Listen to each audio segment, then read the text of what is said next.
All right, we are back with our discussion of sex offenses, and we are going to go into kind of the common types of sex offender policy, right? So these are the kind of legal methods we use, the policies we have in place to deal with sex offenders. First one we're going to talk about is registration and notification, right? This is based on the idea of public shaming.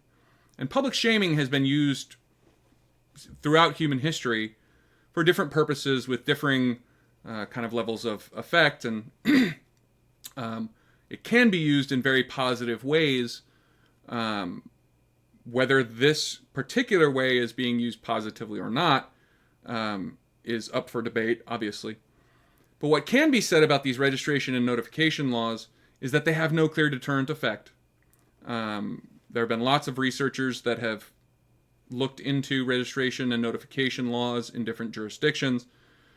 And while there's been some research that shows some effect, most of the research shows no effect, or even sometimes, occasionally, it'll show that sex crimes worsen.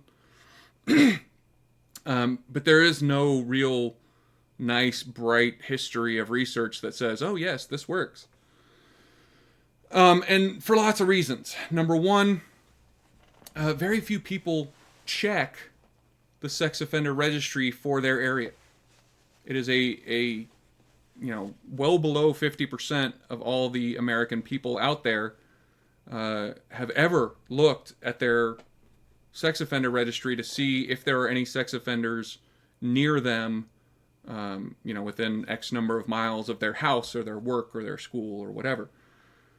And of those who check, it's only a small minority that check at any type of regularity, more than once, say, right? So it's very, people of all kinds move a lot and change addresses relatively often. So if this was going to have some kind of effect, some kind of positive benefit, not only would people have to check this registration to see who is a sex offender and where they live and, what address or down what streets or whatever, but they would have to do so relatively regularly, say every 3 months or every 6 months or every year. And even those who check tend to just kind of check once and then forget about it for years afterwards. And those who check regularly, usually the vast majority of them don't actually change their behavior. They don't stop going down certain streets. They don't tell their kids to stay away from certain areas. They don't, change their kids' school. They don't modify anything about their behavior that might help protect themselves or their children or their loved ones. Another big problem that this kind of registration and notification system has is it increases the focus of both potential victims and parents and so on and so forth towards strangers, right? The big kind of phrase for this is stranger danger, right? Stranger danger. If you don't know somebody, you need to stay away from them. Absolutely, that's true. We need to teach children that they shouldn't go off with strangers. But once again, the vast majority of sex offenders aren't strangers.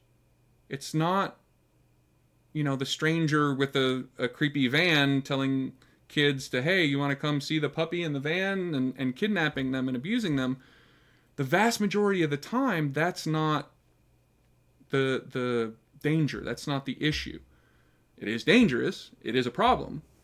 But it's a very small percentage of the problem. The vast majority of the problem is Uncle Billy, or your father, or your coworker, or somebody that somebody that you trust, somebody that the victim feels comfortable with.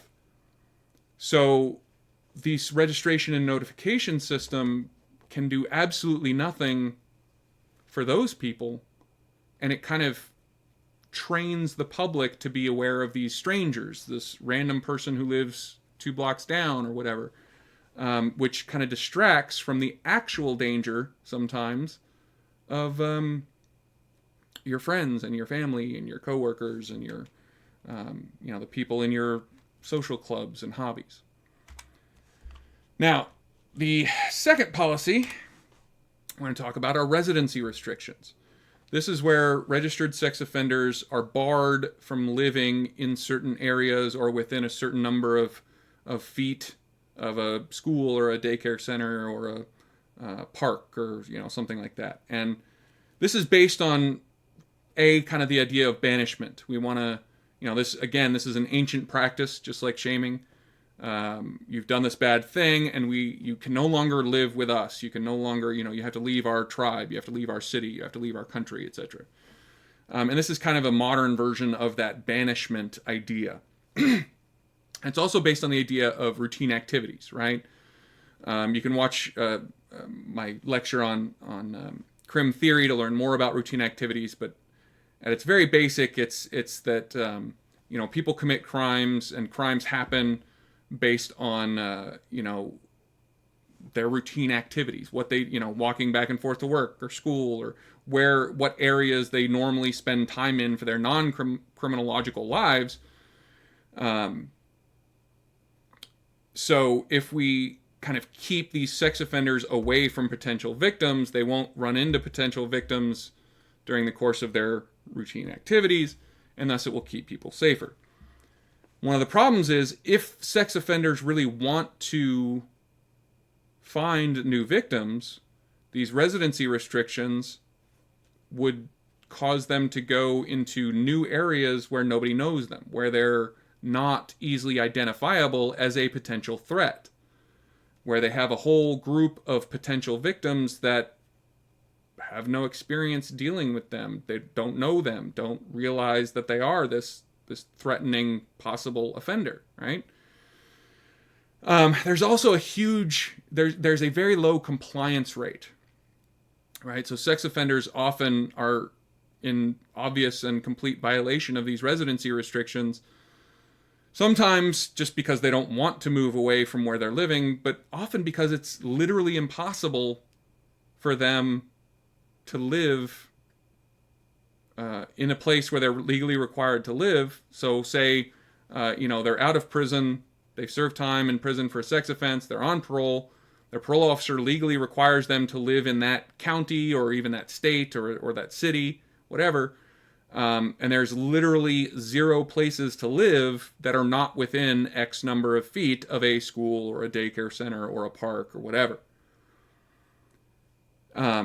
So it's, there are many cities, many counties, many areas around the country where there's kind of known homeless camps full of sex offenders that have to live in tents under a bridge because there's literally no apartments, no houses, no anything that otherwise are legally open to them to live in because of these residency restrictions.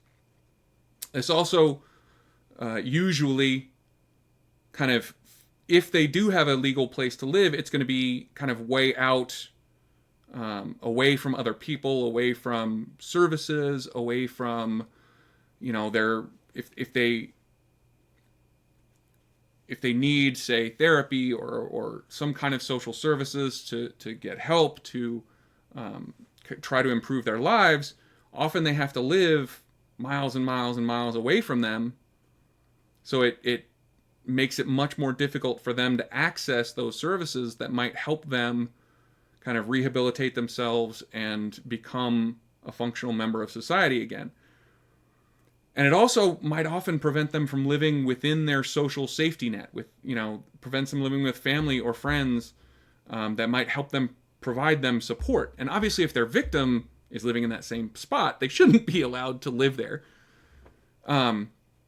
But if it's the kind of sex offense where, it wasn't one of their family members that they were living with who was a victim, often it is good for them to live with those kind of members of their social circle that can provide that support, provide that help and socialization and, all those other kind of positive benefits to living with someone who's there to help you is kind of taken away if that place to live is in violation of one of these residency restrictions. Now, civil commitment, as we discussed earlier in this section, it is an option for sex offenders to get sentenced to this civil commitment, right? Which is, again, similar to prison, but instead of going to an actual prison, you're going to some kind of facility, mental health care facility, some kind of hospital, that kind of thing. And it's kind of really unclear whether the focus here for these civil commitments is on rehabilitation or whether it's on incapacitation. Are we just wanting to put these guys somewhere and keep them out of the general public? Or are we actually trying to help them? Are we trying to give them the kind of therapy and kind of life skills that will allow them to not be an offender in the future? And then another big question is, can authorities, in this case, doctors, psychologists, psychiatrists, can they accurately predict how much of a danger to others this person really is?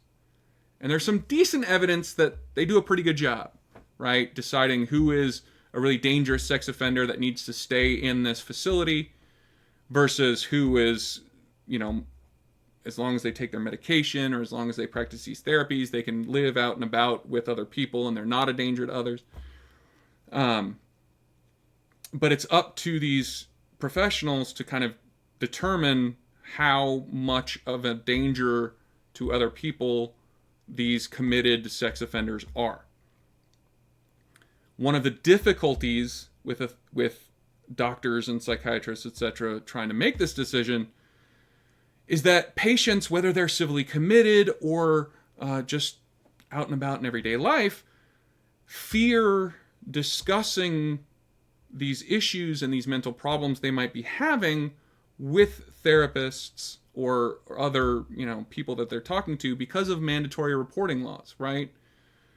So if somebody was having impulses to commit some kind of sex offense and they went to their therapist and was open and honest about that, that therapist might then be legally required to report them to the state, which could get that person in trouble, which could then send them to prison or get them civilly committed or whatever, or stay in civil commitment for longer.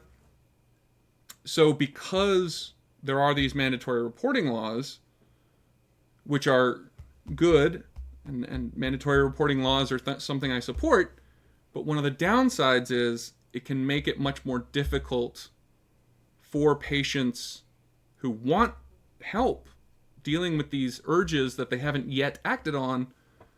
Makes it more difficult for them to kind of get the help they need so they can continue not acting on them, right?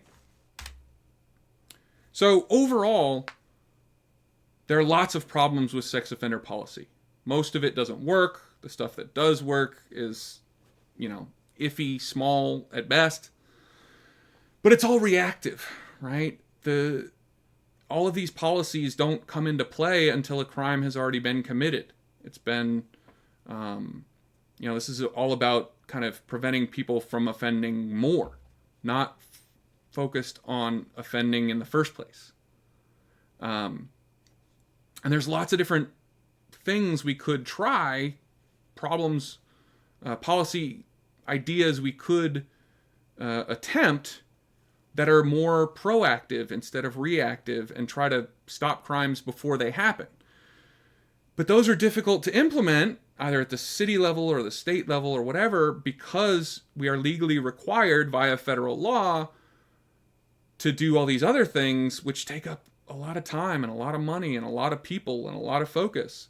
So there's often not a lot left over to try anything new, to try more proactive policies, to try really anything. But one thing that kind of everybody agrees on is that we need more education, especially for parents, but for everybody, on sex crimes and sex offenders, and that, strangers are a danger, but the much more likely offender, both for you or your children, is the people around you. And, if you're scared of this person, or you think this person might be a sex offender, or you want to protect yourself, here's how you can do it. Here's this possible idea, and here's, these different ideas for how to protect yourself, how to protect your children, how to make it more likely that if something does happen, that we can report it and make sure that that it's dealt with instead of just kind of covered up and ignored, and oh, it wasn't that big a deal, and all that other kind of nonsense that unfortunately many victims experience when they come forward and try to talk to somebody about this. So education, both for parents and just everybody else, the normal men and women and people of this country, need to know more about sex offenders. We need to know more about how to protect ourselves, how to kind of see and understand how this process works, and stop it before it gets to the actual crime happening part, because it's much better, of course, to prevent a crime from happening than to just have to react afterwards, right? Anyway, that was a really rough section. I'm sure it was rough for you to sit and listen to. I know it was rough for me to kind of research and create these slides and then sit here and record this presentation. So once again, if you need a break, if you need a kind of sit down and relax and watch a stupid cartoon to get your mind off these kind of heavy issues, or if you need to call a loved one and talk to them, now is a good time to do that. So I'm going to go take a break. Thank you so much for watching. I really appreciate you guys.